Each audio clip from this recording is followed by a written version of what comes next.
Many educators have come from public or private sectors kicking and screaming against the standard approach to student learning and outcomes. That's because we are not confined by standard measures. We have a different path. This is a result of discerning parents and educators realizing that we don't or haven't truly measured what does matter most. I was asked to speak at the VelaCon conference, and this topic that I was asked to speak on was measure what matters most, determining learner outcomes. And today I'm going to share what I spoke about because we are challenging the status quo of reshaping the definition of success within microschool settings, alternative learning environments, non-traditional teaching methods. We are highlighting a shift towards a more holistic approach to measuring student outcomes. Student outcomes don't affect students only. They affect families and leaders at a very transformational level because they prioritize what truly matters. So today I'm going to share with you my 3-tiered approach for measuring what matters most in our micro school.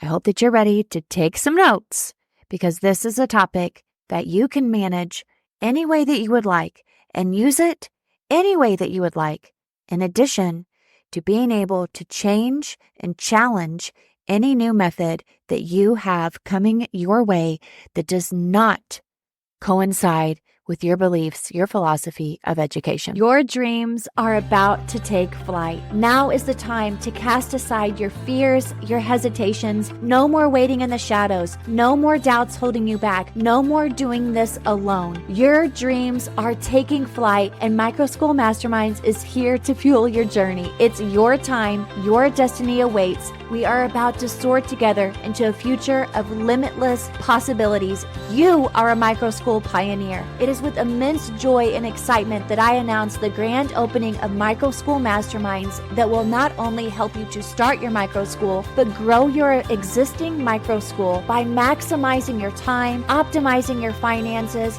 and helping you master your marketing. To those brave souls already navigating the microschool universe, you understand the deep passion and commitment required to provide this truly exceptional educational experience. But oh, the challenge that you may be facing, the stranded feeling of isolation and knowing that this is your first time becoming a CEO. There are so many things that you are learning and that you are wanting to employ, but you cannot do it alone. The endless juggle of the task at hand, becoming an administrator, but also teaching and also wanting to grow what you've already started. We are here together with your time, your marketing, your finances, your planning. Fear no more. Microschool Masterminds is helping to be your guiding light. For those already on this incredible journey, our membership is tailored to maximize your precious time. Imagine having a dedicated space to share your resources, to get the support you need, to collaborate with fellow educators and access expert guidance, advice, videos, and group coaching on marketing, finances, and your time. And for those of you who are hesitant, peering into the world of starting your microschool or your homeschool hybrid program with trepidation, we understand your fears, the legalities, the marketing, the hiring, the space. Where do you even begin? But breathe easy, because Microschool Masterminds provides the roadmap you've been searching for. Our membership offers step-by-step guidance on navigating the legal landscape, crafting effective marketing plans, and even assistance with hiring the perfect team to bring your vision to life. So whether you're a seasoned microschool owner yearning for more efficiency or a teacher with a dream and a spark of uncertainty, Microschool Masterminds is your beacon of hope. With us by your side, you'll not only survive but thrive in the dynamic world of microschooling and starting your homeschool hybrid. Doors are open, friends. Let's embark on this journey together. Microschool Masterminds, www.teachersletyourlightshine.com/masterminds. We're waiting for you. It's time to let your light shine. Hopefully you were able to listen to the last episode about VelaCon and the incredible conference they put on last week, one in which I was so grateful to be a part of to speak. When Vela recently surveys its national network of founders, they were trying to better understand how learner outcomes are defined and measured in an out of the system space, because we definitely know that in the system space is all about the standardized approach. And there could be some other methods as well. Of course there are, but the predominant learner outcome is a standardized approach. This field research does confirm that what Vela put together, many founders have an expansive view of learner success and apply a variety of methods for engaging learners and assessing their progress. So today, I'm going to share with you what myself and the moderator, Beth Sealing, she is the COO of Vela, and Sharon Radigan and Emily Nias, we discussed on a panel the topic of measuring what matters most, outcomes of learners in non-traditional education. We talked about trends, we talked about insights on accountability, all across the Vela network. But many are finding that there is an annual growth rate of 25% across the network.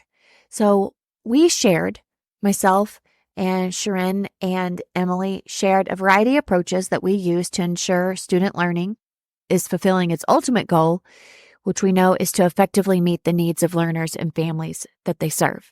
So both of these amazing, wonderful leaders in education, Sharon and Emily, had wonderful ways of describing how they assess learner outcomes.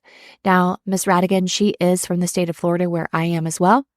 And Ms. Nihas is from another state from the Northwest. I believe it was Oregon. Oh no, Utah, Montana, somewhere over there in the Northwest. Sorry, forgive me, please. Please, please, please forgive me. So each of us had a varied way of finding learner outcomes, which is so incredibly awesome, because if you are a person who's going, how do I actually measure and make sure that what I'm teaching is working? How do I express to parents what it is that we do and that it is a good alternative for their child? I'm going to share with you our 3-tiered approach. And please know that with this tiered approach, this is not the approach that we began with. No. Not in the middle of trying to create calm out of chaos in the middle of the pandemic and starting in my living room to now having a school that operates in a church with multiple teachers and multiple stakeholders and parents. Much has changed.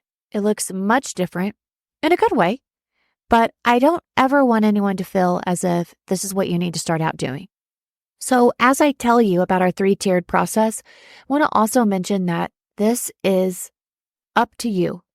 And when I say up to you, with good discernment, with the intention to serve children at its best, at its very best, the best effort that you possibly can, which is going to look different, and with your philosophy in mind.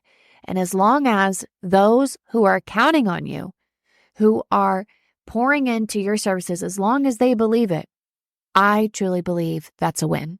Meaning what you're doing with children, parents are in agreement with it, and so are the stakeholders and the people who are helping you with your mission, whether it be through fundies, whether it be through supporters, whether it be through whomever holds your students accountable. This is the part that's very important, that you hold true to your philosophy and that you find like-minded people, that you are able to also learn and grow and be humble enough to move and change when you need to. I think that is going to be the biggest key here, is that you are flexible enough to evolve. You have enough humility to say, this isn't working, or I need to change, I need to adapt. Because I'll share with you, the very first year, we started out with learner profiles and the way that students learn. So we would assess each child based on their multiple intelligence, and you can find these all online, how their personalities are, how it affects them as learners. This is a very intuitive, holistic process because you are going to learn a lot about children and the way that they learn and the way that they communicate by completing this first set, or this survey of how does a child learn? What do they like? How do they express that? Are they kinesthetic? Are they auditory? Are they visual? Being able to know those and be able to act upon them is the difference here. Because I did talk about this on the panel, is that maybe you've done this in your classroom before, but because you have a big, large class, you weren't truly able to take your lessons and put them into a cohesive plan that fits the needs of children, because you were held down, tied down to the state standards or the expectation that maybe did not fit that child's needs or unique way of learning. So we did a learner profile. We also did a survey from parents on what they expected for their child, how they would like to know that their child is doing well, or if they have concerns. And honestly, that started out as feedback through the parents. They wanted to know how their children were doing through qualitative feedback. They're like, grades are okay. They are what they are. I'll definitely take grades. If you don't do grades, I'm okay with that too. I just need to know, are they where they need to be? What do I need to do to help? What is the expectation? How many words per minute should they be reading? How many words per minute are they reading? Do they know their math facts? How are they behaving? Are they resilient? So I would give the parents an anecdotal record every quarter on how their children were doing. That was step one. Step one, first year. And also I used parent interest forms, which that is a part of our business bundle. We also did, second year, we included the welcome letter. That's a part of the business bundle as well. If you are a Microschool Mastermind, you also get 50% off the business bundle. So a Microschool Mastermind is our online learning program to teach you how to run your school business. And we give you all the tools and resources through videos, templates, documents, live group coaching, questions and answer, Zoom sessions. But at the same time, we are also very committed to being able to hear back from you and listen to what your needs are, one of which is that you get the 50% off the business bundle if you're a Microschool Mastermind. But you can check out the business bundle at teachersletyourlightshine.com/resources. You can find out about masterminds at teachersletyourlightshine.com/masterminds. But the very first tier that then later on resulted in more and more complexity, and I wouldn't say it's a lot of complexity, but here, let's just start off with year one, student surveys. What did they like? And we would always do like a little reflection. There's so many ways you can get student surveys at the end of a lesson. You can get exit slips at the beginning of a lesson. You can get learner profiles from students. You can learn about what they like, what they don't like, what fuels them, how they learn. Oh, I loved it my first year. I was like, this child is an amazing auditory learner. And the parents are like, oh my gosh, I didn't even know that about them. And they were so impressed, one of which was a teacher friend of mine. She's like, Mackenzie, you know the depth of my child so well. Like, I've never known this about my daughter. So I said, she's definitely not a kinesthetic learner. And she's definitely not a visual spatial learner. And I would show her examples of it. And it was just really neat to have those types of conversations. So learner profiles, interest inventories, what the students are interested in, student surveys. This could be ongoing and it can look a variety of ways, whether academically, socially, emotionally, relationally with their peers. We also had parent surveys.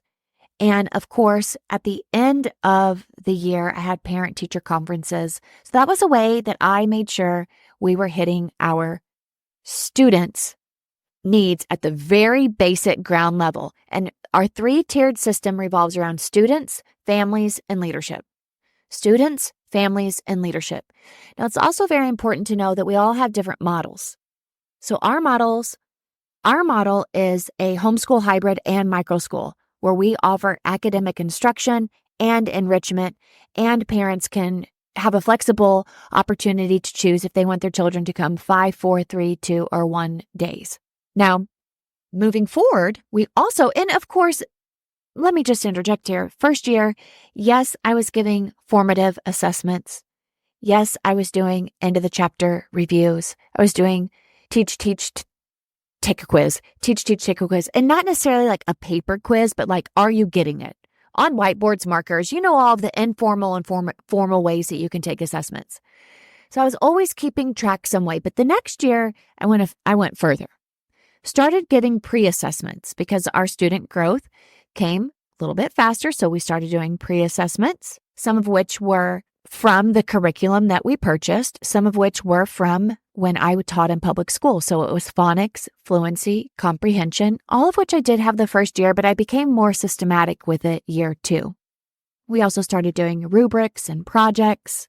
And this was the second year, that I actually had parents complete a survey. This was also the year that I started paying attention to enrollment growth. So from the student perspective, I became more intentional about pre-assessments even before units began, ongoing assessments, and we even had performance-based assessments with rubrics and projects. So we started tapping into that. And again, this was the first year that I did a teacher-parent survey for our school. And it was also the year that I was like, okay, can enrollment be a part of measuring the success of our school? When I started paying attention to that, it actually had a massive amount of growth. Our school had growth and learner outcomes, because what ended up happening was, come year 3, we tripled from year 1. We also started paying attention year 3 to attendance, because when our school started growing, we needed to make sure our kids getting to school. And again, this was at my house. It was 18 children, right? But it's still important. So our kids coming here, are their parents coming, getting them here? What could possibly be prohibiting them from coming? Because a lot of our parents drive a far distance. How can we break down the barrier? Do we have some reluctant learners? Because now 18 students, you got to start looking at your learners differently. Their outcomes are going to be different. So we're not just looking at pre-assessments at this point. We're not just looking at little ongoing litmus tests. We're still keeping the performance-based projects, but we're amping it up a little bit more, because as we start learning about our students, the more we found that we need more and more projects. Our students predominantly were hands-on students. So again, if you go back to that first tier of student surveys, learner profiles, interest inventories, this started determining our pre-assessments, ongoing formative assessments, adding in more projects, more project-based learning. We also included, from our second tier family, we had our surveys still. Now we had our student attendance and communicating with parents when students weren't there and why they weren't there and how we could help to keep them there and keep them getting here on time, because we know that when they're not there, they don't learn, or when they're late, they're not learning, especially if the parents aren't doing anything with them at home.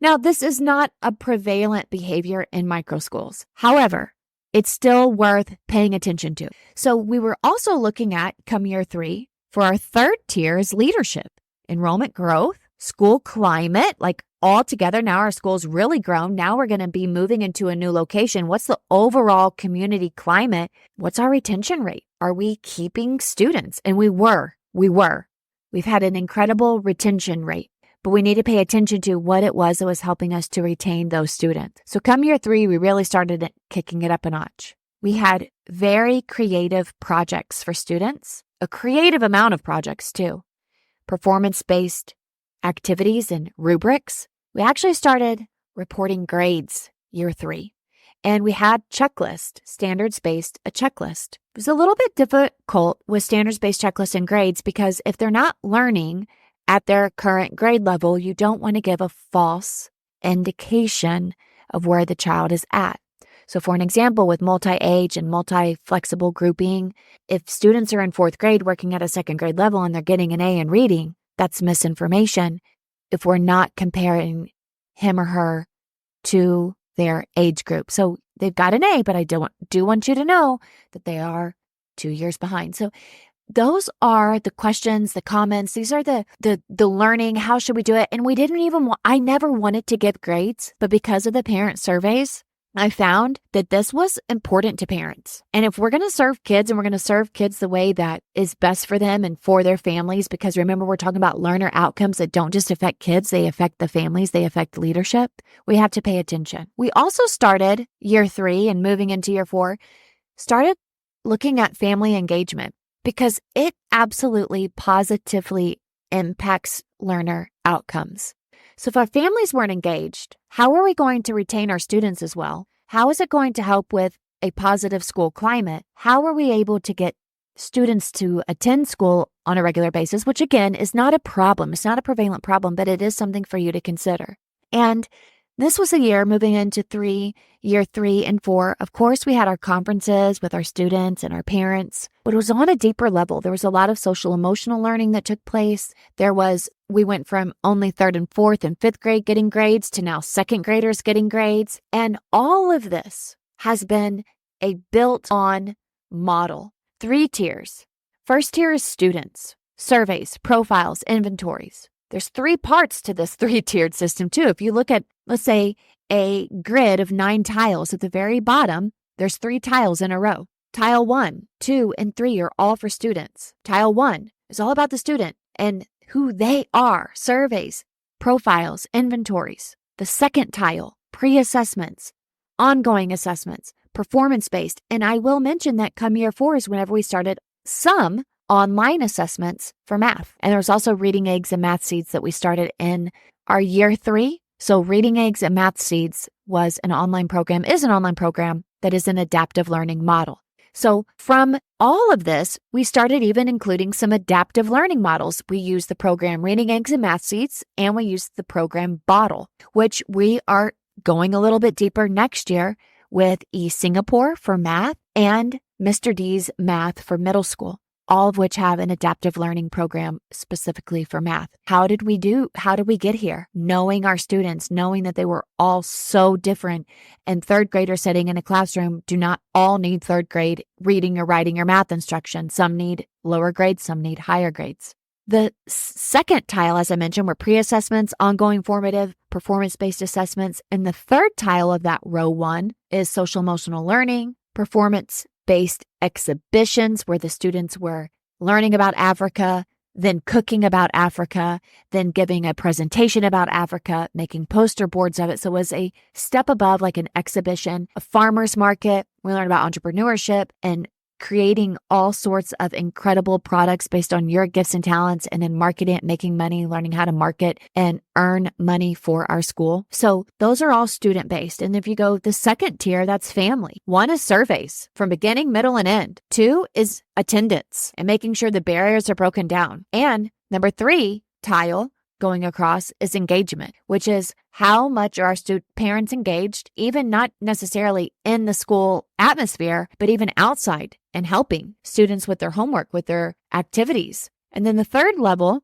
the 3rd top row of your 9-tile grid, the top to the left, that first tile is school climate, community partnerships. The second one is conferences with students and parents. And the 3rd one is retention. That's retention or enrollment. Are we retaining students and are we growing? These are the ways that we have been able to adapt to the market needs, to learner needs, to affect more positive outcomes. We use a 3-tiered approach. If you want more and you want a better visual, contact me. I actually need to put this down onto paper, don't I? I've got it down. I just need to make it a little bit more visually beautiful.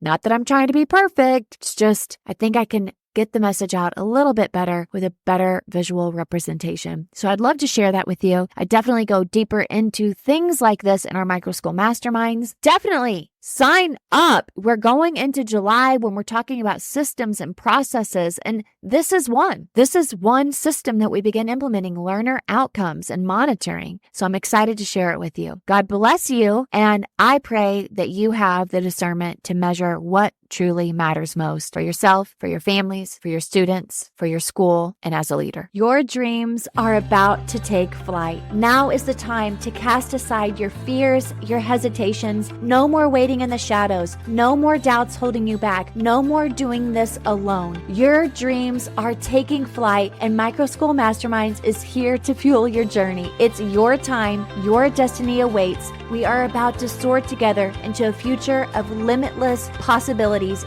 You are a Microschool pioneer. It is with immense joy and excitement that I announce the grand opening of Microschool Masterminds that will not only help you to start your microschool, but grow your existing microschool Microschool by maximizing your time, optimizing your finances, and helping you master your marketing. To those brave souls already navigating the Microschool universe, you understand the deep passion and commitment required to provide this truly exceptional educational experience. But oh, the challenge that you may be facing, the stranded feeling of isolation and knowing that this is your first time becoming a CEO. There are so many things that you are learning and that you are wanting to employ, but you cannot do it alone. The endless juggle of the task at hand, becoming an administrator, but also teaching and also wanting to grow what you've already started. We are here together with your time, your marketing, your finances, your planning. Fear no more. Microschool Masterminds is helping to be your guiding light. For those already on this incredible journey, our membership is tailored to maximize your precious time.